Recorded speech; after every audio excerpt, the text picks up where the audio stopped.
freedom and justice. Sustained by the unique and fine thread of true love discovered, I am ready to share my experiences as the only accessible task for now. I am not an example of a person free of sin. Nor do I pretend to show myself as such. We all have in one way or another acts to repent of. But the past is engraved there to remind us of our mistakes and never commit them again. Despite the conscience that often crushes and oppresses us, we know that we are all human and mistakes have helped us to evolve and overcome them. Even so, we have not gotten rid of many habits and customs that not only harm us physically and emotionally, but also harm others, delaying our growth towards a cleaner, clearer and truer humanity. Today we are going through a hostile desert that discredits us as spiritual beings in a plan of deep and decisive change. To aspire to the freedom that is innate, and love, which is the primordial fruit of our existence as a conscious and divine race.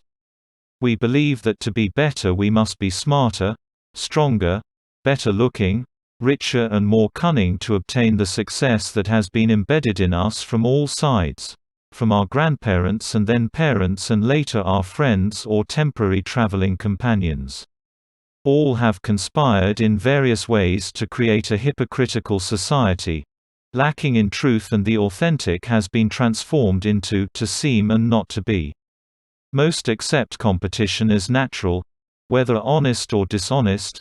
The important thing is to achieve the goals we set for ourselves. Lying is normal if it serves as a tool to achieve our benefit, whether personal, economic or social, knowing inside that it has not been legal or loyal to ourselves. The fundamental thing is that people buy the best elaborated lies, that even if people feel or perceive that it is not true, they accept the game and everything goes on as if nothing happened. It reminds me of dogs that after doing their needs push with their hind legs trying to cover what they have left on the floor. Without looking back we go on as if that were the normal thing to do. Although it is not and never will be, the path we went through was given for spiritual growth. Through daily experiences we learned many things, but what I have no doubt is that we are aware of the lie, but we do nothing to change it and be real without deception. We always find guilty people and we have thousands of excuses not to change, not to stop being something that we really are not.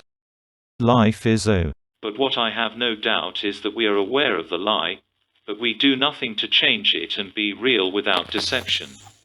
We always find guilty people and we have thousands of excuses not to change, not to stop being something that we really are not. Life is a lethal and senseless game. As if later on we will get serious to live as God commands, as if we had two lives instead of one. While we hide, accumulate or continue deceiving, swearing to be elevated and sincere, loving beings and that the other is to blame because I go every Sunday to Mass. I always tell my children, don't be fooled. But the children see us lie and swindle others. The list of gimmicks and hidden plans is endless. We are all doers and we all have the opportunity right now, in our own hands and at every new instant, to be real and true. We need to decide to be, and not to seem. Because if we want to be loved and respected we must start at home and by ourselves. No one else has the power but yourself to end this parody of an intelligent race. Do you think being smart means being able to have the ability to cheat or steal or swindle and get away with it? To have the ability to enrich ourselves financially by any means, even if that means crushing others at the expense of others' effort and sacrifice. That is not smart. The evidence is everywhere you look. To think that this will last forever is a big mistake. If we wish to save the world from human destruction, it is our duty and no one else's responsibility. As I have written before, even if Jesus himself were to return and take over the world to rule us, we would only succeed in exterminating it again if we do not radically change the course of our selfish thoughts and actions. Yes, he would surely get millions of followers in all the social networks. But behind closed doors we would all continue to wait for his word. like a chick waiting for its food to be put in its mouth. When Jesus said that we would be able to do miracles equal or greater than the ones he did, he was not lying. We have always had it, but we have never believed it. The first awakening is to become aware and to know that we are much more than what we suppose ourselves to be, but not to enlarge our ego. It is to know that the only way to be is to love ourselves in order to be able to love others as much or more. This is the beginning of the change that will propel us to a new era of justice and freedom that will have no limits and where we will have no limits.